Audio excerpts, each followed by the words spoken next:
Hello mga ka-MV! Ngayon ay matutunghayan po natin ang ikatlong kabanata ng I Love the One I Hate. Pero bago nating simulan ang ating storya, ay pakilike po ng ating video. Pakiclick din ng subscribe button at bell icon para lagi kayong updated sa mga parating ko pang uploads. Lalong tumindi ang pagkasuklam ni Sam dahil sa mga kasinungalingang sinabi ng lalaking ibinalibag niya. Ang kapal naman talaga ng mukha mo, no? Sigaw nito kay Benedict habang galit na papalapit dito. Nagmadali namang magtago ang lalaki sa likuran ni Leo. Hindi naman ako baliw para pumatol sa mukhang unggoy na katulad mo, no? Kung magsisinungaling ka na lang, yung mukhang kapani-paniwala naman. Huwag kayong maniwala sa babaeng yan. Sira na ata ang ulo niyan. Katulad lang naman yan ng mga ibang babae dyan. Tingnan mo ang ginawa niya sa mukha ko. Parang batang nagsusumbong ito sa kanyang mga kasama. Dapat lang naman talaga sa'yo yan. Manyakis ka. Ginagamit mo lang yung otoridad mo para ano? Para mambaboy ng mga babae? Galit niyang sabi. Pasalamat ka nga. Yan lang nakuha mo eh. Kung talagang mapanakit na tao ako, baka sa ospital ka na pulutin. Baliw ka! Manyakis ka naman! Tumigil na nga kayo! Sigaw ni Leo. Pero kuya, tumigil ka na! Utos nito sa lalaki na agad din namang tumahimik. Sabihin mo nga sa akin, miss, sino ka ba at anong ginagawa mo dito sa opisina na to? Bakit ka ba nanggugulo sa kumpanya ko? Kung ano man ang problema mo dito sa pinsan ko, sa labas kayo mag-away. At wag dito sa loob ng building ko. Matigas na sabi nito sa babae. Hindi naman natakot ang babae dahil mas nagibabaw sa kanya ang galit. I am Sam Almario. Ako lang naman ang babaeng magfa-file ng kasong sexual harassment dyan sa manyak at sinungaling na unggoy na yan. At para lang malaman mo, damay ka na din dito dahil ginamit niya ang pangalan ng kumpanya mo para mapapunta ako dito. Hindi totoo yan! Malakas na depensa ni Benedict na agad ding natahimik dahil sa pagkakatitig ni Leo. Sexual harassment? Tanong ni Leo sa kanya. Parang gusto maniwala ni Leo sa babae. Ngunit nagibabaw pa din ang pagkamuhi niya sa mga babae. Yan lang bang sasabihin mo? Alam mo miss, lumang style na yan. Kung gusto mo ng pera, edi sabihin mo na lang. Ano Benedict? Magkano bang hinihingi sa'yo ng babaeng to? Seryoso ka ba dyan? Tingnan mo nga ang itsura ng pinsan mo. Tingin mo ba makikipagtalik ako sa katulad niya? Anong klaseng tao ka? Galit na sagot ni Sam sa napaka-aruganteng lalaki. At katulad ng sinabi ko sa lalaking niyang kanina, hindi ako bayarang babae. Tinawagan niya ako para sa isang interview, kaya ako nandito ngayon. Ang tanga ko lang, dahil hindi ko naintindihan na ibang interview palang gusto ng mokong na to. Ang akala ko kasi mag-a-apply ako sa isang disenteng trabaho, at hindi para maging mistress ng isang pangit, bastos, manyakis at sinungaling na demonyong binagsak dito sa lupa. Narinig ni Leo ang mahinang pagtawa ni Ricky sa kanyang likuran. Ngunit hindi naman inalis ang pagkakatingin sa dalaga. Kakaiba ang babaeng to. Masyado itong matapang kumpara sa ibang mga babae. Pero isa lang ang sigurado niya. Hindi ito ang mga tipo niya sa babae. Namutla naman si Benedict at dinuro si Sam. Huwag mo nga baliktarin ang kwento. Napunta na naman sa kanya ang atensyon ni Leo. O sige, kayo na ang bahala kung mas paniniwalaan niyo ang manyakis na yan. Pero isa lang ang masasabi ko ngayon. Magkita-kita na lang tayo sa korte. Tatalikod na sana si Sam, ngunit nagulat siya nang may mahigpit na humawak sa kanyang braso. Galit siyang lumingon dito at nakita si Leo. Nagulat siya sa kung anong kuryenteng dumaloy sa kanyang braso na kumakalat na ngayon sa iba pang parte ng kanyang katawan. Nakita niya ang mga mata ng lalaki. Pareho sila ng nararamdaman kaya't bigla rin itong napabitaw sa kanya. Hinimas niya ang braso na hinawakan ng lalaki na para bang wala siya sa kanyang sarili. Hindi ako papayag na idamay mo ang pangalan ng kumpanya ko para lang makasira ng buhay ng ibang tao, sabi ni Leo. Hindi na niya dapat hinawakan ng babae. May kung anong boses ang paulit-ulit na nagsasabi sa kaniyang hindi niya dapat yun ginawa. Nakatago ngayon sa kanyang bulsa ang kamay na dumapos sa balat ng dalaga. Parang may kung anong init siyang nakuha sa pagdikit ng kanyang palad sa braso ng dalaga. Sabihin mo na, magkano ba ang kailangan mo at ibibigay ko sa iyo ngayon din? Leo! Pagpigil na sabi ni Ricky. Huwag ka nang makisali dito, Ricky. Miss, pwede bang pakibilisan na lang? Nasasayang lang ang oras ko dito. At kung wala ka nang gustong sabihin, pwede ka nang umalis. At kung ayaw mo, mapipilitan akong ipakaladkad ka sa mga guards palabas dito sa building. Ang ibig bang sabihin nito? Hindi ka naniniwala sa mga sinasabi ko? Galit na tanong niya. Pinag-cross ng binata ang kanyang braso. Wala ka namang ebidensyang magpapatunay dyan sa mga sinasabi mo.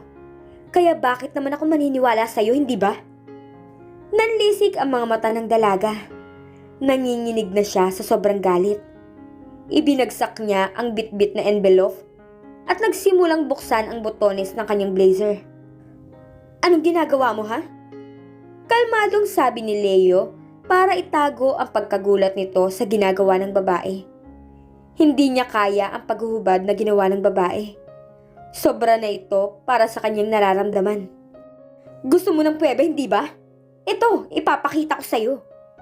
Sumingit na naman si Benedict. Ano? Hindi ka pala bayaran? Stripper ka lang pala? Hindi niya pinansin ang sinabi ng lalaki. Nilaglag niya sa sahig ang blazer at sinimulang itaas ang manggas ng kanyang blouse. Ipinakita niya ang mga pasa na nagsisimula pa lang ang pangingitim ng kulay. Ayan! Sigurado akong sapat na tong ebidensya para mapatunayan ang sinasabi ko. Halata namang mga bago pang pasa na to. Ginawa niya yan kanina nung sinubukan kong tumayo sa upuan, ngunit pinigilan niya ako. Hindi niya siguro alam na mabilis ako magkapasa. Hindi ko naman balak na ipakita sa inyo. Pero kung pweba lang naman ang gusto mo, Mr. De Vera, di ayan. Titigan mo ng mabuti ang mga ebidensya na hinihingi mo. Pride na lang ang kaya kong ipagmalaki sa buhay ko. Kaya hindi ko hahayaan na ang mga hayop na katulad niyong sisira dito. Grabe, sabi ni Ricky, nagulat sa nakita. Pinandilatan niya pa ng mata si Benedict. Ilang sandaling napuno ng katahimikan ng paligid.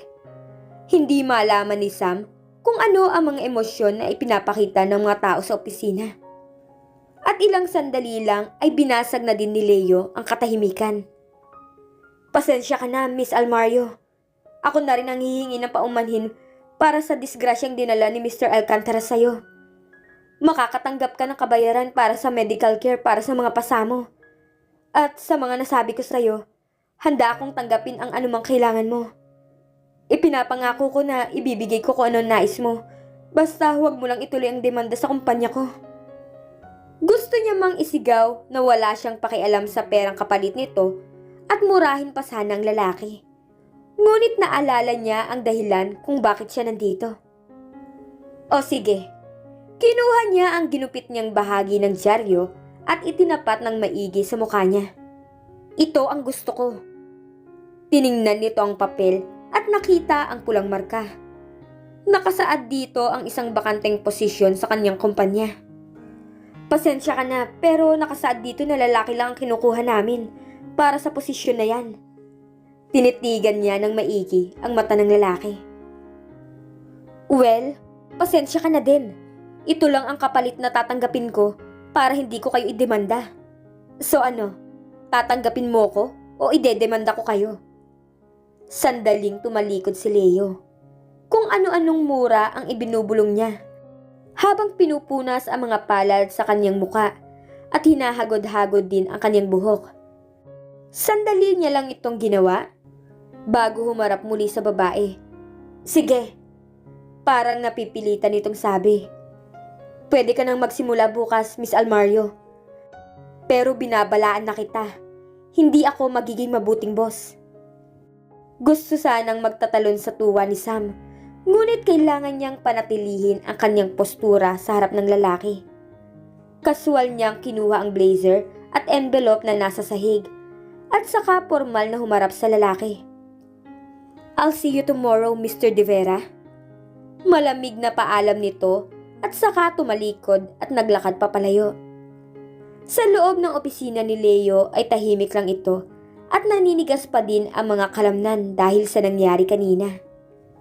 Samantalang si Benedict naman ay tuloy pa din ang pagdaldal na parang isang nakakarinding ingay na sumusunod sa kanya. "Seryoso ka ba dyan, Insan? Tinanggap mo talaga ang babaeng yun para maging executive secretary mo? Eh baka nga hindi pa maalam gumamit ng Xerox machine yun. Wala namang kwenta yung mga..." Naputol ang mga reklamo pa sana niya nang isara ni Ricky ang pinto ng opisina. Mabilis namang inagaw ni Leo ang collar ng damit ni Benedict at malakas na ibinalibag sa pader. "Ang lakas ng loob mong magreklamo. Eh ikaw nga ang dahilan kung bakit kailangan kong tanggapin ang babaeng yun dito sa kumpanya.